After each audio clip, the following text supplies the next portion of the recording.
Halo rekan, welcome back to Investo Channel. Jadi channel ini akan membahas mengenai hukum dan investasi. Pada video kali ini, saya, Maulana, dan rekan saya akan membahas berkaitan dengan sesuatu yang paling banyak dialami oleh para pelaku UMKM atau individu-individu dalam persoalan hukum ya. Jadi ini kiat-kiat ini sebenarnya kalau bisa sih disimak sampai habis video karena tentu video ini akan membantu teman-teman yang sedang bermasalah atau berpotensi masalah untuk menyelesaikan masalahnya dengan berbiaya ringan. Iya. Nah, jadi bukan dari kita yang provide biaya ringan, enggak. Tapi ini ada mekanisme hukum yang diberikan oleh para pelaku UMKM, individu atau masyarakat pada umumnya, agar bisa menempuh upaya ini cepat, singkat, dan murah. Apa tuh, bro? Gugatan sederhana namanya. Gugatan sederhana. Kalau pidana itu ada petty crime, pidana Iya. kecil. Ini small court crime gitu. Iya. Kalau gue sih prefernya petty claim. Petty claim. Ya, jadi Oke. klaim-klaim yang kecil. Yang dulu 200 ya, sekarang jadi 500. Sekarang jadi 500. Kayak gimana tuh, bro?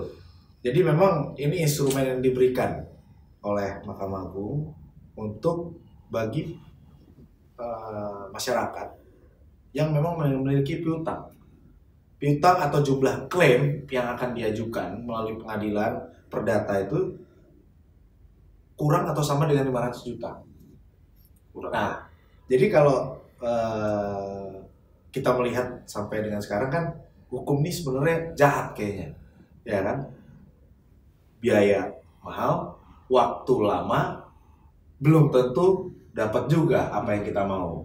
Misalkan ganti kerugian atau hutang, itu kan lama dalam melalui gugatan, kan intinya begitu. Karena melalui sistem peradilan pidana tidak dikenal adanya pengembalian sebenarnya, kan itu kan, kecuali memang mungkin ada pengembalian ganti rugi yang sifatnya ganti rugi negosiasi itu. Ya. Nah, jadi yang diberikan instrumen ini adalah cara cepat sebenarnya, cara ekspres untuk menagih hutang atau meminta ganti rugi pada yang merugikan. Nah, yang bisa dilajukan adalah wan prestasi dan perbuatan melawan hukum. Wan prestasi apa? Seperti hutang piutang yang tidak dibayar atau ingkar janji atas janjinya. Perbuatan melawan hukum apapun perbuatan yang orang lakukan kepada Anda yang membuat Anda itu merasa kerugian, dan kerugian ini bentuknya material maupun imaterial. Nah, jumlahnya harus kurang dari 500 juta. Nah, prosesnya itu seperti yang kita pernah lakukan dulu, bro. Gimana proses itu? Ya, prosesnya itu kan harus sama-sama dipastikan bahwa antara yang kasih utang sama yang berutang itu domisilinya sama. Domisilinya sama. Tapi itu paling susah kalau di Jakarta. Mungkin kita tongkrongannya sama nih. Tapi yang satu tinggal satunya KTP di Depok, mungkin satunya Depok. KTP di Jakarta Selatan atau Barat. Nah, itu kan jadi persoalan. Makanya way out-nya kan menunjuk kuasa kan. Menunjuk kuasa. Oh, berarti bisa ya? Kuasanya kita cari yang di daerah bisa pengadilan. Tapi sebenarnya kalau memang itu nggak perlu kuasa, prosesnya kan lebih mudah dan lebih ringkas ya. Artinya pengadilan itu menyiapkan form ya.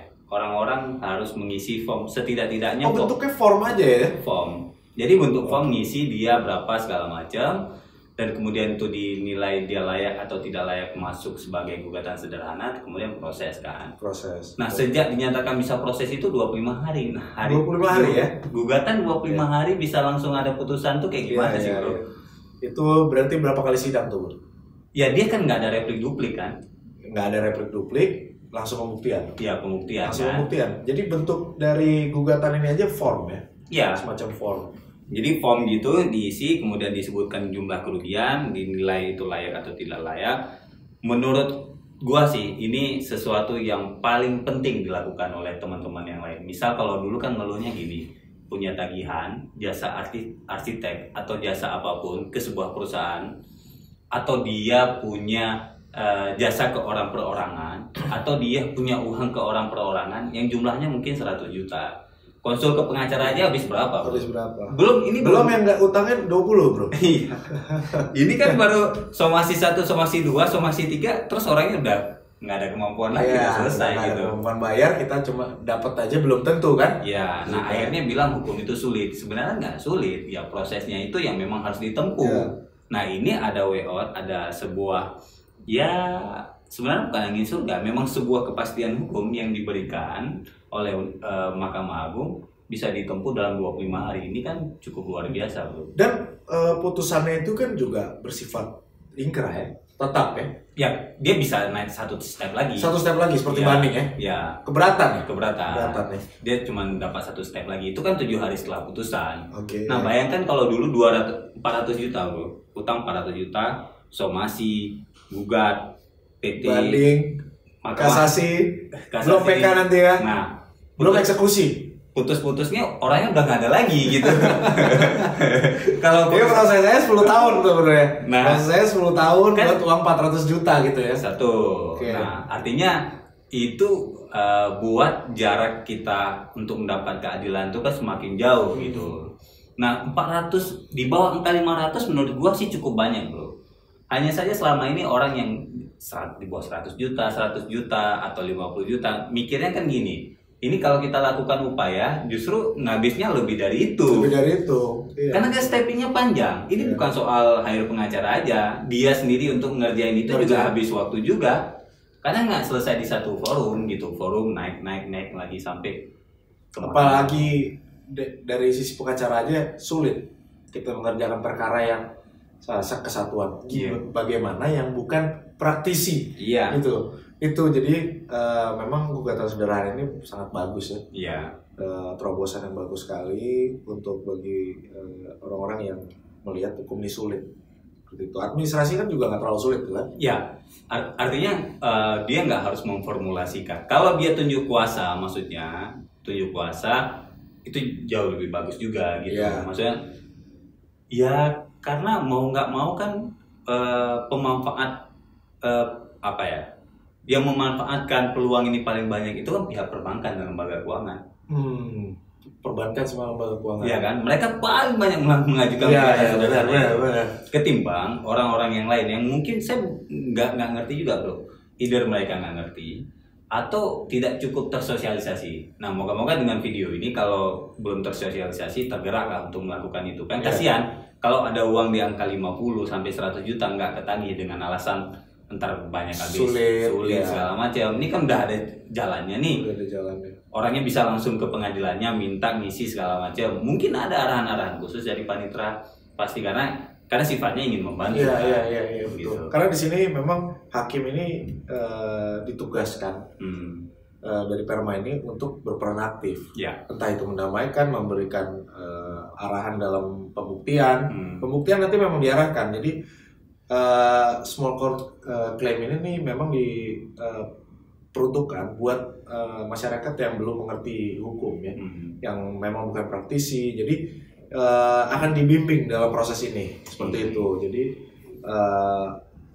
orang yang nggak paham misalkan harus apa gugatan, jawaban baru pertama kali mungkin di video ini dengan replik, duplik, ya itu jadi memang ini benar-benar mendidik juga sih sebenarnya. Ya.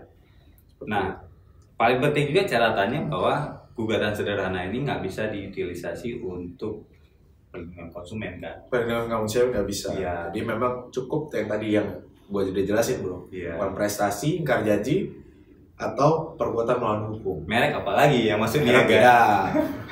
Itu di segmen kita yang lain. Iya.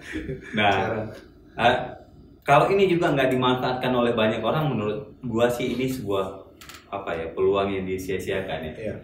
Karena kita nggak perlu effort yang terlalu tinggi untuk mencari keadilan atau mendapatkan hak-hak kita, karena effortnya dipangkas, praktis memang cukup singkat. Ya, pengadilan niaga aja nggak ada yang sesingkat ini, bro. Iya. Kan gitu ceritanya. Nah, ini instrumen yang diberikan dengan biaya murah, biaya ringan, prosesnya cepat, ya monggo untuk dimanfaatkan gitu. Betul. Kasihan kalau memang ruang ini tidak diutilisasi dengan baik. Gimana, bro? Iya, jadi mungkin gitu ya. Gitu ya. Begitulah video singkat kami berkaitan dengan gugatan sederhana. Pastikan bahwa teman-teman yang memiliki piutang kepada pihak ketiga yang utangnya let's say di bawah 500. Tapi kalau 450 juta strongly suggestion untuk cari kuasa ya kali ya. Iya. Karena 450 juta itu masih bisa balik dengan cepat. Apalagi itu proses lelangnya cepat tuh bro ya. Cepat. Setelah putusan Jadi, itu dia setelah putusan keberatan langsung bisa eksekusi. Nah, kita kalau di sini kan kita bicara mengenai aset kan, apa yang kita tahu dari aset lawan. Seperti itu. Kalau di kasus yang lain kan unmanning sampai eksekusi itu habis tahun juga. Iya, habis tahun juga. Kalau ini ada ditambah dengan persidangannya. Ini justru cepat ya sebenarnya sama ya, prosesnya sama, cuman kita dipangkas oleh persidangannya, dipangkas oleh persidangan yang singkat. Jadi ya saat kita mengajukan eksekusi ya cepat gitu. Iya. Seperti itu. Baik, begitulah video singkat kami berkaitan dengan gugatan sederhana. Pastikan teman-teman semua memahami. Jika ada beberapa pertanyaan yang berkaitan dengan kasus konkret atau gimana, bisa ke kolom komentar. Nanti bisa hubungi kita melalui kolom deskripsi, ada kontak segala macam. Kalau ada hal-hal yang masih membingungkan dan perlu pertanyaan-pertanyaan lanjutan atau penjelasan lanjutan, ya silakan, kita terbuka. Sejauh kita bisa sharing untuk teman-teman, untuk rekan-rekan semua, kita mau kok untuk sharing-sharing. Ya ini untuk menambah pertemanan dan menambah pengetahuan kita semua. Kalau memang video kami tadi ada yang keliru atau salah, mau dikoreksi juga. Koreksi juga bisa. Ya, terima kasih. Semoga bermanfaat. Salam Investo. Salam Investo.